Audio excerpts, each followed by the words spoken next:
services. Today's video by all intentions is going to be a Ducati Monster video, but delivery services have delayed in me getting the parts and materials I need to do this week's episode, and I did run short of material, but I mean that's understandable because of the whole situation that's going on. Yes, partly my fault for ordering a bit too late, but there's one big issue I've got with delivery services, and I'm not going to name anyone, but they're utter pile of shambles, and they've managed to lose £200 worth of order that I'm meant to be getting in order to create more content for the Ducati Monster. Great. Anyway, rant over. Not all delivery companies are bad, just this particular one. But anyway, because I don't want to leave you high and dry this week without a video, I've had this one stored in the bank for over a year now. And no, it's not a new project. This is simply a loan bike. When my Monster was in having its MOT, they did give me a loan bike, which is a Yamaha Fazer 600. Now, I just want to caveat that this video is just a discussion point and my thoughts on the Fazer. Now, there are fantastic Fazer builds out there, but these were my first thoughts when I first got the bike. So, enjoy.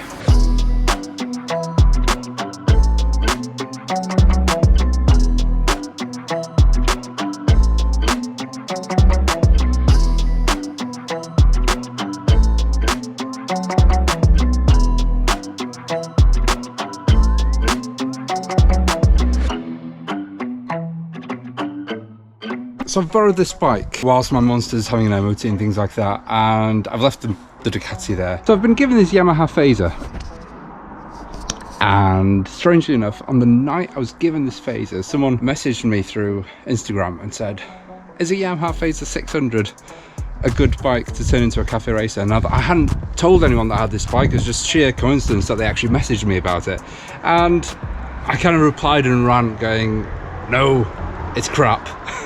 Because I hate the bike.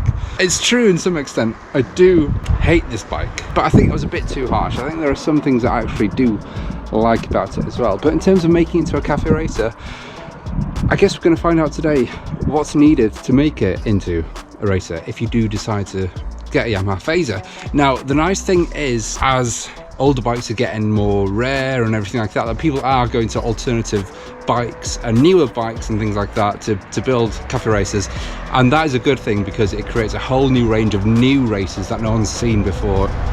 It gets to a point where once you've seen a cafe racer conversion, they kind of all tend to look the same unless you go down new avenues, new methods of doing things, new methods of 3D printing, CNC milling, things like that. But the Fazer as a shell is a completely different bike. Now, my initial thought about the Fazer is that it had no soul, and I kind of still stick to my guns in that sense, that when I ride it I don't feel anything. There's no character. Stock this is, there's no character, there's no feeling. It just feels like you're on a sewing machine. That's the best way I can describe it. With the stock exhausts, which is like a euphonium, you don't hear any noise at all or anything like that. All you hear is like minute, tiny, drilly vibrations. Sluggish on the lower revs. Now, where it does come to life is at 9,000 revs plus. It's got, I think, red lines at 12,500. Between 9,000 and 12,000 is where you get most power out of the bike, and it's fun then. But still, as it is stock, I don't find it appealing, or again, there's no character to it. But that's not to say that you can't take a Yamaha Fazer. This video is not to put anyone off a Fazer at all. It's to make people aware of what's needed if they are to take a Fazer project on. There are things I do like about it. First of all, it does have a pretty good stance. Frame itself, you've got this one big steel frame coming up here, and the tank hugs around it quite neatly. That is nice in terms of the shape of the bike. Not very cafe as such, because obviously you've got this massive void in between the cams and the frame then, and you've got a tiny tank and all sorts. But this seat, I mean, I can't really take it off at the moment, can I? No, I don't know how to take it off, so I'm not going to attempt to. You've got this bar coming off here, and that actually goes a lot higher than what the seat does. The seat does kind of bring this visual line down a bit, and it's not needed really. I think there are a lot you can do with it. The swing arm would be a massive issue for me. I really don't like those kind of aluminium swing arms, not this kind of bike. So if you are going to sort it out, you might have to put a new swing arm there, new custom swing arm.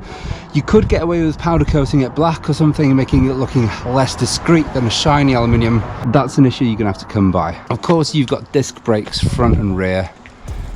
Pretty nice brakes as well, considering the age of the bike, but you are missing some upside down forks. Now, the one cause for concern for me is if you sit on it, of course this whole fairing won't be on it or anything like that, so you can easily forget about that. You've got this gap between your tank and your front forks. Now that might be something you have to address. You could either put some dials or something in there, but I think visually that is a pretty ugly gap. Obviously your tank's quite high, so I wonder what it would be like with clip-ons if you wanted clip-ons.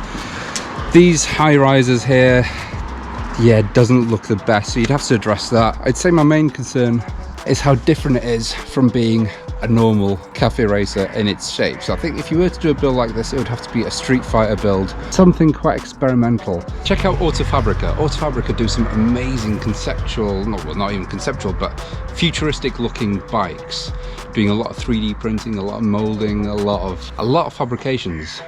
Hence the name Autofabrica. What they do is that they can take a bike like this and actually create an art piece out of it, and I think that's probably the direction you'd want to go if you had a Fazer. Up to you whether you decide to keep the tank or not. Once you start losing all these unwanted gubbins and take the fairing off, the bottom fairing, expose it all, and then decide what kind of fairing. I mean, that could even be your solution if you are to create a fairing, an old school cafe racer, and bring the fairing down over that and then kind of mold it into the tank. That might be a solution to it, and you can still have this frame but just have the fairing carrying on at the frame there, having that cutting through it. And you could even, I mean, do the signature for the bold style of having a really bright frame and having something cutting through both colors, having a really dark tank, then having a strip of colors cutting through. That would be an option as well.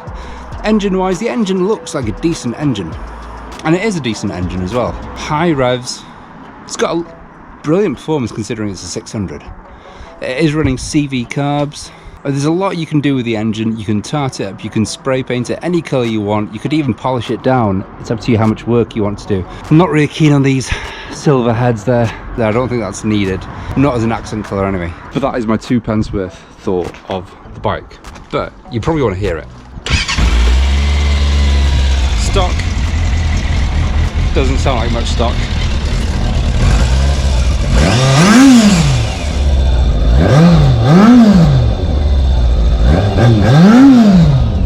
I mean, I would recommend anyone to take it on if they're feeling adventurous and brave enough to take it on. If it's your first build and you're a little bit apprehensive, I wouldn't recommend this bike.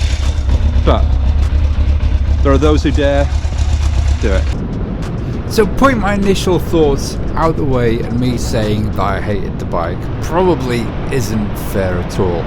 I don't actually hate this bike. I think it is a good base, but it does have that distinct look that you're not easily going to shake off. If you're after a classic looking cafe racer with a straight frame, you're not going to easily get it with this bike.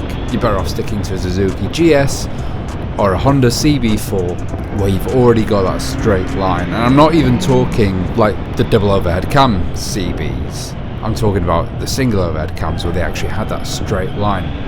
I think what else would be unfair is for me to actually give a riding review based on this bike in stock. We've all established that this bike in stock form isn't my favourite thing in the world. It's not to say that you can't put your own stamp on it, and I think that's the challenge. Can you put your own stamp on it and make it into more or less a cafe racer? I don't think you're ever going to get that classic cafe racer look, again, because of the nature of the lines. But there are so many decent examples out there of people that have put their own mark on a bike. My Ducati isn't a true cafe racer bike in that sense. And in all honesty, and to be honest, the lines nowadays of what makes a cafe racer, what makes it into a street fighter, are so blurred, and I think that's for the best as well. That's why you see hybrids of these cafe racer scramblers and brat bikes that are a little bit cafe-ish. So saying all that, yeah, this bike is a good base to do a custom bike. Especially with a Fazer, I see a lot of wasteland, post-apocalyptic type builds, and I guess it's a good base for that, but I guess personally for me, I'd like to see builds Other than that, I think the wasteland thing has kind of been done a lot, and it's nice to see how much people can experiment and how much further people can push it. And what I'd like to see as well with the Fazer is people experimenting with the frame, completely changing the shape, or even seeing what they can do to rectify that shape, if they're unhappy with that shape, that is for sure. Now, my issue of the tank dropping down the back, it's not a huge issue. It actually does work well with the right colour scheme and the right graphics and right paint. You can actually make it look really decent the way it hugs onto that tank. So having said all that, having summed up this Fazer, is it a good base for a cafe racer? To be honest, any bike is a good base for a cafe racer, as long as you've got the guts and the imagination to do whatever you want to do with it. Go for it. So that is all from me. Next week's video will definitely be the Ducati Monster. So until next week, everyone, stay safe out there, and I'll see you next week.